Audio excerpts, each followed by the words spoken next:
Hello students, আমার চ্যানেলে তোমাদেরকে স্বাগত। শুরু করছি ক্লাস 12-এর রাষ্ট্রবিজ্ঞান ক্লাস সেমিস্টার 3। তোমরা দেখতে পাচ্ছ অধ্যায় 3 সমকালীন বিশ্বে নিরাপত্তার ধারণাসমূহ। এই চ্যাপ্টারটা আমরা পড়ব, পর্ব 1। আমরা কিন্তু এর আগে প্রথম অধ্যায় এবং দ্বিতীয় অধ্যায় করে ফেলেছি।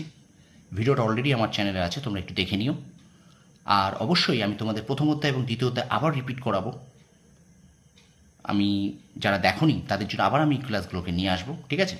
তো দেখো, ক্লাস 12-এর সেমিস্টার 3 রাষ্ট্রবিজ্ঞান অধ্যায় 3 সমকালীন বিশ্বে নিরাপত্তার ধারণাসমূহ পর্ব 1, এটা পড়বো আমরা এখন। 40টা এমসিকিউ তোমাদের পড়বে থার্ড সেমিস্টারে, তোমরা নিশ্চয়ই জানো। আর 40-এ 40 পেতে হবে, এই মানসিকতা নিয়ে পড়ো। আমি কিন্তু তোমাদের প্রচুর শর্ট প্রশ্ন করাচ্ছি, সুতরাং 40-এ 40 পেতে হবে, এবং পেতে গেলে কিন্তু প্রচুর পরিমাণে শর্ট প্রশ্ন তোমাদের পড়তে হবে। এই 100টা 200টা 300টা 500টা শর্ট প্রশ্ন করে গেলাম, এটা কিন্তু করলে হবে না, ঠিক আছে? শর্ট প্রশ্ন যদি সাজেশন করতে চাও, নিজেদের বিপদ নিজেরা ডেকে আনবে। আমি বারবার বলছি, শর্ট প্রশ্ন প্রচুর পরিমাণে করে যাও। আর আমি যেগুলো করাচ্ছি সেগুলো একদম সিলেবাস খুঁটিয়ে প্রশ্ন করছি। আশা করি তোমাদের পরীক্ষার জন্য ভীষণ ভীষণ উপকার হবে, ঠিক আছে? চলো শুরু করি ক্লাসটি। ক্লাস 12-এর সেমিস্টার 3 অধ্যায় সমকালীন বিশ্বে নিরাপত্তার ধারণাসমূহ পর্ব 1 রাষ্ট্রবিজ্ঞান ক্লাস। চলো, প্রথম প্রশ্ন কি আছে দেখে নিই একটু।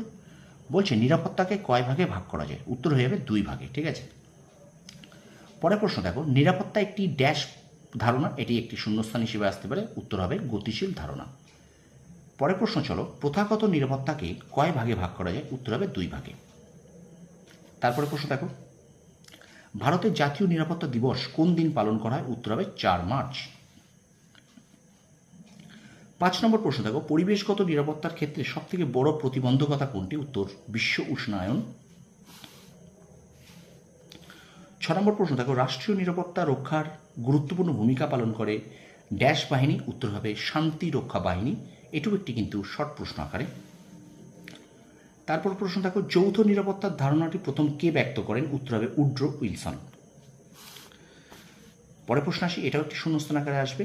অভ্যন্তরীণ নিরাপত্তা হলো দেশের ভিতরের নিরাপত্তা, অর্থাৎ অভ্যন্তরীণ নিরাপত্তা হলো ড্যাশ নিরাপত্তা, অর্থাৎ দেশের ভিতরের নিরাপত্তা। তোমরা জানো তোমাদের শর্ট প্রশ্ন এমসিকিউ, শূন্যস্থান পূরণ এমসিকিউ, বিবৃতি, ডান স্তম্ভ বাম স্তম্ভ মেলাও, এইভাবে কিন্তু তোমাদের শর্ট প্রশ্ন আসবে, ঠিক আছে?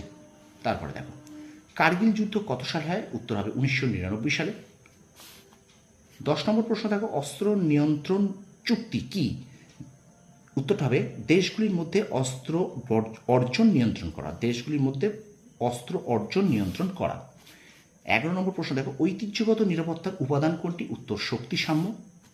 12 নম্বর প্রশ্ন দেখো, ক্ষমতার ভারসাম্য নীতির মূল কথা কি? উত্তর হবে সমান ক্ষমতা বজায় রাখা। স্টুডেন্টস, ভিডিওটা কন্টিনিউ করার আগে তোমাদের কাছে একটাই অনুরোধ, আমার ভিডিওটা যদি ভালো লেগে থাকে অবশ্যই আমার চ্যানেলটা সাবস্ক্রাইব করবে, পাশে থাকা বেল আইকনটি প্রেস করে রাখবে। আর অবশ্যই চ্যানেলে যারা নতুন আছে তারা কিন্তু চ্যানেলটা সাবস্ক্রাইব করতে ভুলো না, ঠিক আছে? আমি কিন্তু তোমাদের জন্য প্রত্যেক দিন ক্লাস 11-এর ফার্স্ট সেমিস্টার, ক্লাস 12-এর থার্ড সেমিস্টার, ইতিহাস ভূগোল রাষ্ট্রবিজ্ঞান ক্লাস নিয়ে আসছি, এবং তোমাদের মাধ্যমিক 2026 যারা দেবে আগামী বছর তাদের জন্য ইতিহাস ভূগোল বাংলার ক্লাস নিয়ে আসছি। সুতরাং অবশ্যই আমার চ্যানেলটা ফলো করো, আশা করি তোমরা অবশ্যই পরীক্ষায় ভালো ফল করবে, ঠিক আছে? চলো ভিডিওটা কন্টিনিউ করি। পরের প্রশ্ন বলছে দেখো, ভারতের প্রথম পারমাণবিক শক্তি পরীক্ষার প্রকল্পটির নাম কি? উত্তর স্মাইলিং বুদ্ধ, ঠিক আছে? পরের প্রশ্ন দেখো, স্মাইলিং বুদ্ধ প্রকল্পটি কোথায় সংগঠিত হয়েছিল? উত্তর হবে রাজস্থানের পোখরানে। এটা যদি প্রশ্ন করে কত সালে সংগঠিত হয়েছিল, উত্তর হয়ে যাবে কিন্তু আমি ব্র্যাকেটে লিখে রেখেছি দেখো 1974 সালে। পরের প্রশ্ন দেখো, ভারত মহাসাগরে চীনের আধিপত্য প্রতিষ্ঠার বিরুদ্ধে কোন জোট গঠিত হয়েছিল? উত্তর কোয়াড জোট, কোয়াড জোট। পরের প্রশ্ন দেখো, কোয়াড জোটের সদস্য রাষ্ট্রগুলির নাম কি? উত্তর হবে ভারত, জাপান, অস্ট্রেলিয়া ও মার্কিন যুক্তরাষ্ট্র। স্টুডেন্টস, ভিডিওটাকে শেয়ার করে দাও, লাইক করো, কমেন্ট বক্সে কমেন্ট করো। পরের প্রশ্ন দেখো, প্রথাগত নিরাপত্তার ক্ষেত্রে দেশের সরকার কোন নিরাপত্তাকে অধিক গুরুত্ব দেয়? উত্তর বাহ্যিক নিরাপত্তাকে অধিক গুরুত্ব দেয়। পরের প্রশ্ন দেখো, ঐতিহ্যগত নিরাপত্তায় জোট পরিবর্তিত হয় কিসের ভিত্তিতে? উত্তর জাতীয় স্বার্থ। পরের প্রশ্ন দেখো, রাষ্ট্র তার অভ্যন্তরীণ ও বাহ্যিক নিরাপত্তা সুনিশ্চিত করে কার দ্বারা? উত্তর প্রতিরক্ষা ব্যবস্থা।